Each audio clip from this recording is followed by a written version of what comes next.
My relationship with Venom as a character is sort of a funny one. When I was getting into comics as a kid, I didn't read a lot of Venom stuff because I was deathly afraid of him. I grew up on Marvel's onslaught of animated shows in the 90s, so I was obviously a big fan of the Spider-Man animated series, and the intro always ended with Venom appearing, big old teeth, tongue flying around, and it used to freak me out, to the point where I would actually turn away from the TV at the end of the intro every time I watched the show. Keep in mind this was a cartoon aimed at children, and this weird black lizard monster looking guy used to scare me terribly. But this transcended into not being able to look at images of him in comics either. I remember getting a stack of Marvel trading cards once, and I was going through them and suddenly there was a Venom card. And I screamed and my mum was like, "Kirk, he's just a drawing, there's nothing to be afraid of." I eventually got over it, but in my teenage years, I read that Venom was gonna be the villain of Spider-Man 3, and I realized, great. Now I have to deal with a live-action Venom. I can vividly remember discovering that first poster of the black suit Spider-Man in the rain, and knowing what they were doing and getting kind of excited to see that, and the teaser trailer that had black suit Spider-Man looking at his reflection and seeing the regular suit and wondering what the hell was actually happening. In the film, maybe not as interesting, but my greatest childhood fear was back to haunt me, but he was gonna be real looking. But the trailers pretty much kept Venom out of it, so the anticipation for me, as someone who didn't seek out movie news as much in 2007, was both excited and nervous at the thought of seeing Venom on the big screen. So then Spider-Man 3 is released. There's obviously a lot wrong with it, but overall, I don't dislike the film at all. The biggest cop-out to most people was killing off Venom after like 20 minutes of screen time. But it wasn't long before Sony immediately started talk of doing a Venom solo film, not connected to the Raimi Spider-Man trilogy. No Topher Grace, which I always felt a little bad about, because he genuinely seemed like a guy who cared about the character, and he was just there to play the part that was written. I like the concept of him being almost an evil twin version of Peter Parker, but anyway. Sony and Avi Arad were looking at doing a Venom solo film detached from everything, even back in 2007. 2018 rolls around and it finally happened. After they crashed and burned with the Amazing Spider-Man films, after the ideas of a Sinister Six film and all the other weird stuff they were looking at doing fell through, they returned to the idea they had back before the Sam Raimi era was over. Now, I'm a fan of Tom Hardy. I thought surely after screwing up the character last time, surely after developing this since 2007, surely they know what they're doing. That first teaser came out, and I really liked it. It looked to be a film about the character of Eddie Brock. It looked a little different. It wasn't something from the MCU, not that I dislike the MCU films, but with Fox now bought by Disney, there are no more X-Men films separate from the MCU.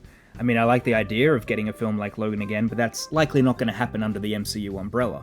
And full disclosure, what the MCU have done with Spider-Man just isn't for me.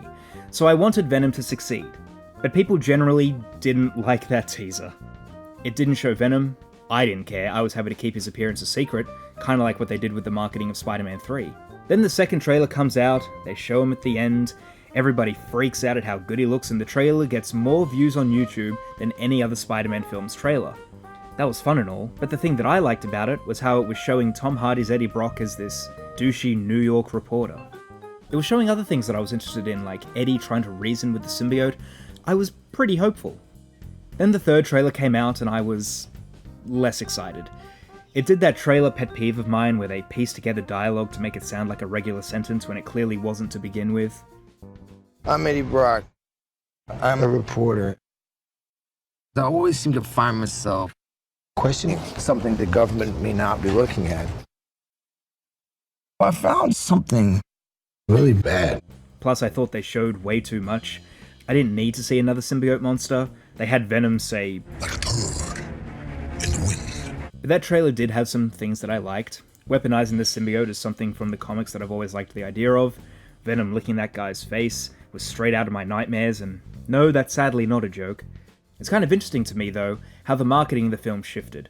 The first two trailers were pretty subtle and hardly showed Venom, if at all, but then this one seemed focused on showing as much Venom as possible. People were still pretty split going into the film. A couple of weeks or so before the film came out, I was scrolling through Instagram when a video popped up of Venom endlessly eating the camera. It made me jump, I wasn't expecting it. Then soon after, I was in the cinema to see a film I really didn't like, and the cinema was advertising its VMAX theaters, which are essentially their version of, wait for it, IMAX. and Venom's face kept on flashing on the screen. They turned to the V and VMAXed into the V from Venom. Once again, it genuinely freaked me out. I put my head down, looking away from the screen. My heart was pounding, I started sweating, and said to my brother who was with me, I can't look up. I think I was actually having a panic attack from unexpectedly seeing a live-action Venom on the big screen. Then he said, "We are Venom," and ate the camera again, and I knew I had a problem. How the hell was I going to see this film if every time I unexpectedly saw the character, I was going to turn into that scared little boy again? It was announced that the film was not going to receive an R rating, which was a shame because I thought an unshackled Venom film could have had an opportunity to do something really unique, not unlike Logan and Deadpool, which were both critically and financially successful.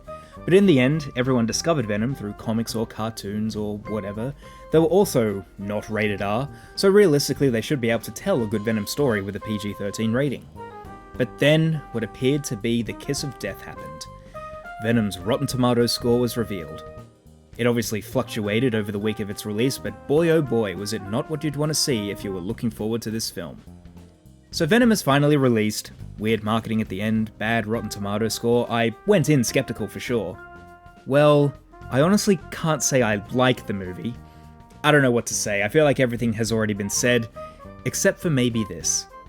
As someone who was deathly afraid of Venom as a child, who was nervous to see him as a teenager in Spider-Man 3, who went into a panic attack as an adult at unexpectedly seeing him in a promo for the film on the big screen, I was afraid of the character during this film 0 times.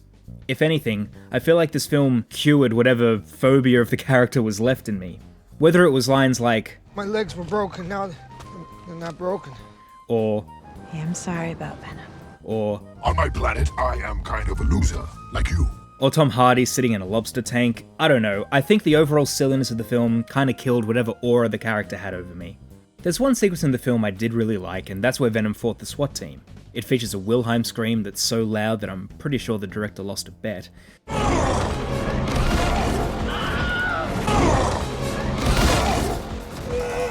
But it's a scene that felt like it also could have come from a Venom film with a more serious tone. I'll happily give credit where credit is due. I enjoyed Tom Hardy's performance. Eddie and the symbiote have good chemistry because they're both played by Hardy. You gonna eat anybody else? Most likely. Oh, God. I'll also give them props for not forcing She-Venom into the marketing of the film in an attempt to make the fanboys go nuts on Twitter. But the difficult-to-watch final battle between two piles of goo, the cringy comedy, why the Riot symbiote chooses to possess an old lady for 6 months, how Eddie Brock goes from a successful reporter to being a step away from homeless, all thanks to a Fantastic Four-esque time jump. The bad of this film just outweighs the glimmer of good for me. I mean, remember that after-credits scene? I actually joked with friends before seeing the film that I thought the credit scene would feature Cletus Cassidy saying, "In the next one, I'm gonna be Carnage," and then wink at the camera. And that's almost exactly what happened verbatim. When I get out of here, and I will, there's gonna be carnage. Also, did they borrow a wig from Ronald McDonald? What the hell is that? I guess to wrap this up, I really wanted Venom to succeed, and it actually did financially. But when a film of this quality does this well, then nothing is going to change over at Sony. Who knows what the future of Spider-Man is? Like I said earlier, I don't care if the MCU's incarnation of Peter Parker, but I also don't want more films the quality of Venom. Now, I thought Into the Spider-Verse was excellent, so maybe the future of Spider-Man in film is bright. Sony immediately started announcing future animated films, and there is too much of a good thing, but I'd love to see films about Spider-Man 2099 with Oscar Isaac voicing him, or Spider-Woman, or a buddy cop film with Spider-Man Noir and Spider-Ham. That would actually be awesome. But unfortunately, Venom absolutely destroyed any hope I had that Sony and Avi Arad had learned their lesson from the failure of The Amazing Spider-Man 2.